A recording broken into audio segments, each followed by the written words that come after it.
بسم الله والصلاة والسلام على رسول الله. اللهم صل وسلم وبارك على سيدنا محمد وعلى آله وصحبه وسلم. ازيكم يا حبايبي، عاملين ايه؟ فيديو جديد ونشاط، يا رب يعجبكم. قمنا بدري، قلنا نعمل فطار دافي كده، محدش يخرج يا جماعة في البرد ده من غير فطار. كل واحد بيقوم بياخد بعضه ويمشي. قلت لهم لا، هقوم اعمل لكم فطار بدري النهارده. جبت حبايتين بطاطس وقشرتهم اهمت، وبراد الشاي محطوط اهو، وجابوا عجينة طعمية وفول برضه. وقلنا ايه، نقل طعمية بقى وفول وبطاطس وجبن التلاجة برضو مش عنها غنى.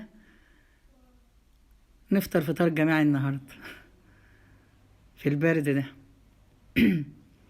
وقمت قلت بقى شغل الغسالة ومش عارفة ايه، النور ضعيف مش بيقوم الغسالة. طب اعمل ايه يا جماعة؟ ما انا قايمة بدري عشان ايه؟ مش عشان اعمل الغسيل ده. المهم شغلت الغسالة الاوتوماتيك عندي، مش بتقوم، النور ضعيف، جنبنا ورش وحاجات زي كده. فالمهم عبيتها واشتغلت لفه وقامت واقفه. قلت لا، ده غلط على الموتور كده. قالوا وقفيها. قلنا نعمل فطار الاول بقى ونفطر، اما ربنا يسهل على النور اللي بيقطع وبيروح وبيجي ده. اهو حمرنا الطعميه، وكان عندي سمسم رشتها عليها. امال ايه، طعميه بقى. بس جميله، طلعت جميله ومقرمشه وجميله، مش متخنه. وده الفول اهوت. ان شاء الله اعمل لكم فيديو طعميه وفول، عامل الفول في البيت باذن الله. رواحي رمضان هب علينا هيت ان شاء الله، هل علينا. وهنعمل الفول والطعميه في البيت والحاجات دي. ودي جبنه بقى اللي انا كنت عاملاها معاكم برضو في فيديو قبل كده، جبنه فلاحي. وكوبايتين الشاي والنظام، والجبنه واللانشون بقى، كل واحد ليه حاجه كده طالبها بيحطها على على الفطار اللي بياكل منه. وتفضلوا معانا يا حبايبي. طب هنعمل ايه في الغداء يا ولاد؟ طب هنعمل ايه؟ اعمل لكم سمك صياديه؟ قالوا لا. قلت لهم طب والله اعمل لكم صياديه تانية بس حاجه غريبه. هي ايه؟ قلت لهم حذروا فزروا معايا.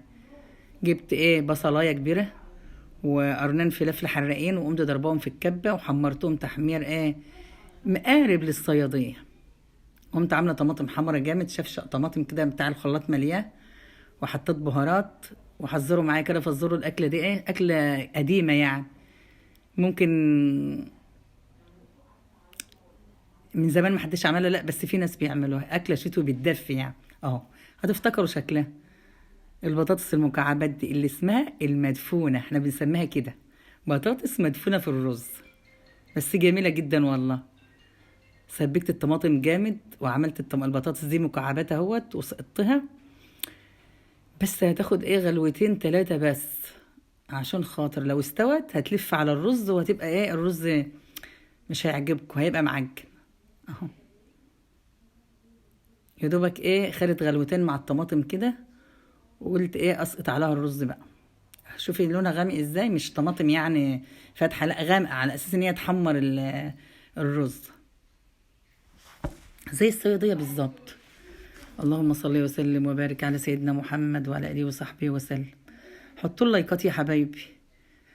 انا قاعده اقول لكم حطوا اللايكات، بس انتوا مستقلين فيا. انا بكلم اخواتي على فكره يعني. انا محتاجه القناه ديت، وبقول لكم حطوا لي لايكات عشان تنجح.